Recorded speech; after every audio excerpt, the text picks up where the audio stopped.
시청자 여러분 안녕하십니까? 한 주간의 주요 뉴스를 정리해드리는 KBN 주간 브리핑입니다. 시민참여센터가 뉴욕과 뉴저지 한인 유권자 현황을 발표했습니다. 뉴욕주의 한인 유권자 수는 소폭 감소했고 뉴저지주는 2천여 명 증가한 것으로 나타났습니다. 보도에 임동규 기자입니다. 시민참여센터가 오늘 기자회견을 열고 뉴욕과 뉴저지의 한인 유권자 현황과 투표율을 조사해 발표했습니다. 지난해 기준 뉴욕 지역 한인 유권자는 42,420명으로 2017년보다는 773명, 2013년보다는 2,059명이 줄었습니다. 여성 유권자는 23,783명이며 남성 유권자는 18,624명으로 조사됐습니다. 뉴욕 한인 유권자 투표율은 2012년과 2016년 등 대선 때에는 40%대로 높았지만 그 외에는 참여율이 10%대로 떨어지는 것으로 조사됐습니다. 연령별 한인 유권자는 노령화로 인해 70대 유권자는 증가하는 반면 20대 유권자는 줄고 있습니다. 반면 뉴저지 한인 유권자 현황은 2012년 25,631명에서 2018년 34,243명으로 대폭 증가하고 있습니다. 연령별 한인 유권자는 최근 7년간 전 세대에 걸쳐 증가하고 있으며 특히 뉴욕과 달리 20대 유권자 수가 증가하고 있습니다. 뉴저지 한인 밀집 지역인 버겐 카운티, 엑세스 카운티, 미들섹스 카운티 등에서는 한인 투표율이 30% 이상인 것으로 조사됐습니다. 뉴욕이 상당히 정체되어 있는데 그거는 인구가 빠져나가는 것도 있지만 또 유권자 등록에 대한 좀 경각심을 좀 높이는 게 필요할 것 같고 뉴저지는 그 반대로 상당히 긍정적으로 인구도 늘어나고 유권자 등록률도 늘어나고 해서 뉴저지는 진짜 한인들이 미국에서 이 50개 주를 다 봤을 때 뉴저지, 이 북부 뉴저지를 중심으로 하는 곳에 한인들이 진짜 전략적으로 생각하고 정치력 신장의 하나의 메카로 생각해야 되지 않을까. 시민참여센터는 한인들의 투표 참여는 미국 내 한인 커뮤니티의 정치력에 중요한 기준이 되기 때문에 본 선거 전 미리 유권자 등록과 정당 등록을 부탁하며 한인 커뮤니티의 정치력 신장을 위해 많은 한인들의 투표 참여를 당부했습니다. KBN 뉴스 임동규입니다. 지난 2월 15일 도널드 트럼프 대통령의 국경 장벽 자금 조달을 위한 국가 비상사태 선포에 따라 국방부가 멕시코 남부 국경 장벽 건설을 위해 국내외 군사시설에 투입되는 예산을 전용하기로 했습니다. 전용 대상에는 한국 내 군사시설 편성 예산도 포함되어 있습니다.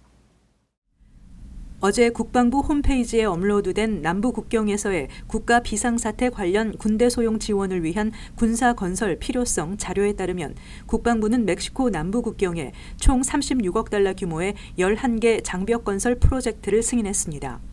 국방부는 이를 위해 미국 내와 국외에서는 한국을 포함해 독일, 일본, 영국 등 시설에 편성된 예산 약 18억 달러 상당의 미집행 군사건설 자금을 전용키로 했습니다.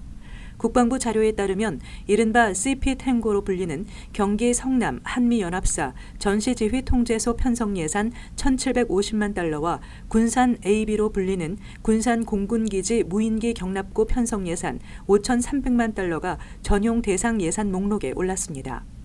이 밖에도 일본 내 시설 5곳, 영국과 독일 내 시설 각각 4곳에서 8곳 편성 예산이 전용 대상이 됐습니다. 마크 에스퍼 국방장관은 이번 국경장벽 프로젝트는 불법 입국을 막고 이주민들을 합법적 통관황으로 보낼 것이라고 평가했습니다. 이민당국이 유학 연수생들의 오버스테이 비율이 높은 국가 출신의 불법 체류자들을 집중 추적하고 있는 것으로 나타났습니다. 한국 출신도 3천여 명이 해당되는 것으로 조사돼 주의가 당부됩니다. 반이민 성향의 이민정책연구소가 발표한 보고서에 따르면 유학 연수생 중 오버스테이 불법 체류자의 수가 지난해 68,593명에 달하는 것으로 나타났습니다. 전체 유학 연수생의 3.7%에 해당하는 수치입니다. 유학 연수생 오버스테이어 중 한국 출신은 전체 2.7%에 해당하는 3,069명으로 중국, 인도, 사우디아라비아, 브라질에 이어 5번째로 높았습니다. 2017년에 3,429명과 비교해 소폭 감소했지만 이는 전체 유학 연수생의 감소에 따른 것으로 보입니다. 이민정책연구소는 미국 내 불법 이민자들 가운데 국경을 넘은 미입국자들보다 오버스테이어가 많아지고 있고 오버스테이어들의 신상 정보는 추적이 가능해 트럼프 행정부가 집중 단속하고 있는 것으로 알려졌습니다. 앞서 트럼프 행정부는 오버스테이 비중이 높은 국가들을 대상으로 방문 비자와 유학생 비자 등의 발급 제한을 검토하고 있다고 밝힌 바 있습니다. 이민당국은 실제 오버스테이 비율이 높은 국가들에 대해 비숙련직 임시 취업 비자 프로그램의 참가 자격 박탈 조치를 취한 바 있습니다. 도널드 트럼프 행정부가 해외 출생 시민권자 자녀의 시민권 자격 기준을 한층 강화한다는 발표 이후 이에 대한 파장이 커지자 당국이 한 발 물러나 규정이 해외 근무 미 공무원과 군인 자녀 등에게만 해당된다고 다시 공지했습니다. 켄 쿠치넬리 이민서비스국 국장 대행은 지난 28일 발표한 개정안이 미 공무원과 군인들이 근무지인 해외에서 자녀를 출생했을 경우에만 적용된다고 밝혔다고 워싱턴 포스트가 보도했습니다. 현재 미 이민국적법에 따라 미 시민권자가 해외에서 자녀를 낳으면 미국에서 태어난 것과 법적으로 동일하게 인정해주고 자동으로 시민권을 부여하고 있지만 개정안은 10월부터 미국 거주 요건에 부합하지 않은 미시민권자 부모가 해외에서 낳은 자녀의 경우 자동 시민권 부여를 폐지하고 증빙 서류 제출 등 신고를 해야 시민권을 취득할 수 있도록 하고 있습니다. 쿠치넬리 국장 대행은 이번 개정안의 목적은 그동안 달리 적용됐던 이민서비스국과 국무부 그리고 주정부 정책의 혼선을 막기 위해 시민권 취득 규정을 일원화한 것이며 해외에서 근무 중인 미 공무원이나 군인의 자녀에게 자동적으로 부여되는 시민권 취득을 막기 위한 조치가 아니라고 해명했습니다. 하지만 뉴욕 일원 이민자 권익 옹호 단체들은 이번 개정안에 일제히 반발하고 나섰습니다. 스티븐 최 뉴욕 이민자 연맹 사무총장은 해외에서 근무하는 공무원과 군인 자녀의 시민권 취득을 막는 행위는 비도덕적이며 미국의 가치와도 맞지 않는다며 공정하고 인간적인 이민 시스템을 정착시키기 위해 계속 싸울 것이라고 전했습니다. 미중 무역 전국위원회가 중국과 거래하는 미국 기업 220여 곳을 상대로 조사한 연례 보고서에 따르면 미국의 기업들은 미중 무역 전쟁으로 기업 활동에 타격을 받고 있으며 앞으로 대중국 무역 전망도 악화될 것이라는 전망이 많았습니다. 보도에 임동규 기자입니다. 미국과 중국의 무역 전쟁이 장기화되면서 미국 기업들의 손실과 타격도 커지고 있습니다. 비영리기구 미중무역전국위원회가 발표한 연례 보고서에 따르면 중국과 거래하는 미국 기업 81%가 올해 미중 무역 긴장으로 인해 중국 내 사업 운영에 부정적 영향을 받았다고 답했습니다. 이는 지난해 73%보다 상승한 것으로 작년보다 올해 무역 전쟁으로 타격을 받았다고 느끼는 미국 기업이 늘었음을 뜻합니다. 무역 전쟁의 영향 중에선 중국의 대미 관세로 인한 매출 감소를 꼽은 응답이 49%로 가장 많았고 37%는 중국 측 파트너 기업이 미국 기업과의 거래를 우려하는 것 때문에 자신들의 중국 매출이 줄었다고 답했습니다. 하지만 미국 기업들은 여전히 중국을 가장 중요한 시장으로 여기고 있습니다. 사업 전략에서 중국이 최우선 순위라는 응답은 14%였으며 우선순위 5위 안에 든다는 응답은 68%였습니다. 중국 사업이 수익성이 있다는 응답도 97%로 지난해와 동일하게 높은 수준을 유지했습니다. 다만 향후 중국 시장의 사업 환경에 대한 전망은 악화됐습니다. 응답 기업 중 37%가 향후 12개월 동안 중국 시장 환경이 악화될 것으로 전망했고 현재와 비슷한 수준을 유지할 것이라는 응답은 51%였으며 개선될 것이라는 응답은 12%에 그쳤습니다. 5년 후 중국 내 사업에 대한 낙관적 전망은 22%로 조사 시작 이래 가장 낮은 수준을 기록했습니다. KBN 뉴스 임동규입니다.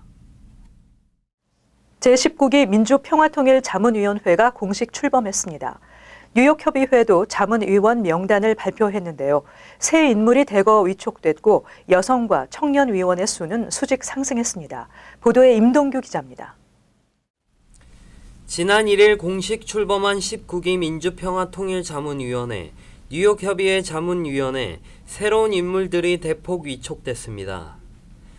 평통이 어제 공개한 자문위원 명단에 따르면 전체 인원은 147명으로 지난 18기 186명보다 39명이 줄었습니다. 19기에 신규로 위촉된 위원수도 83명으로 전체 147명의 56.5%에 해당합니다. 지난 18기 신규 위원 비율 46.8%보다 9.7%포인트 증가했습니다. 여성과 청년의 비율도 수직 상승했습니다. 여성 위원 비율은 지난 18기 때 19.3%였으나 19기는 38%, 56명이며 4.3%에 그쳤던 45세 미만의 청년 비율은 수직 상승해 36%에 해당하는 53명이 위촉됐습니다.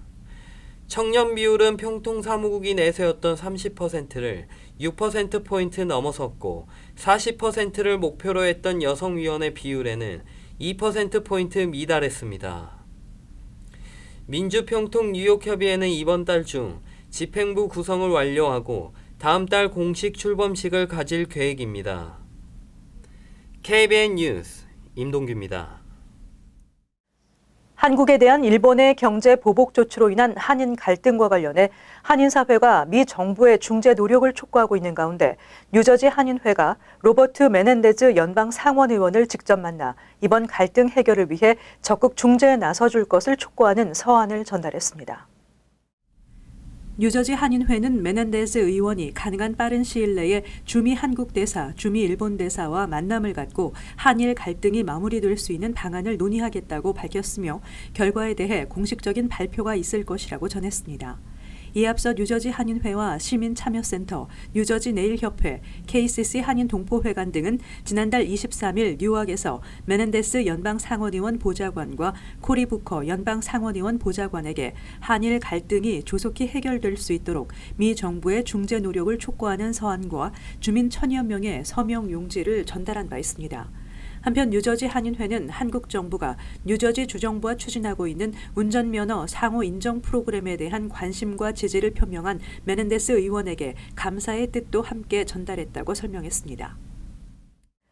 서류 미비자들에게도 운전면허증 발급을 허용하는 그린라이트법이 뉴욕주에서 발효됐지만 이에 대한 소송이 진행 중인 가운데 워싱턴 DC와 8개 주가 뉴욕 주정부를 지지하고 나섰습니다.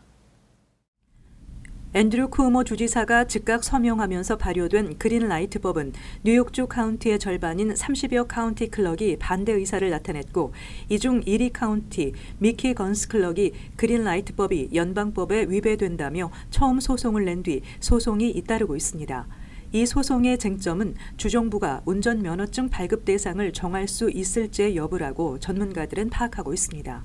주정부는 주별로 발급하는 운전면허증 발급 기준을 스스로 정할 수 있다고 주장하는 반면 반대 측은 연방법에 그 누구도 서류 미비자에게 합법적인 신분증을 제공할 수 없다고 규정돼 있다며 그린라이트법이 연방법을 위반한 것이라고 반대하고 있습니다.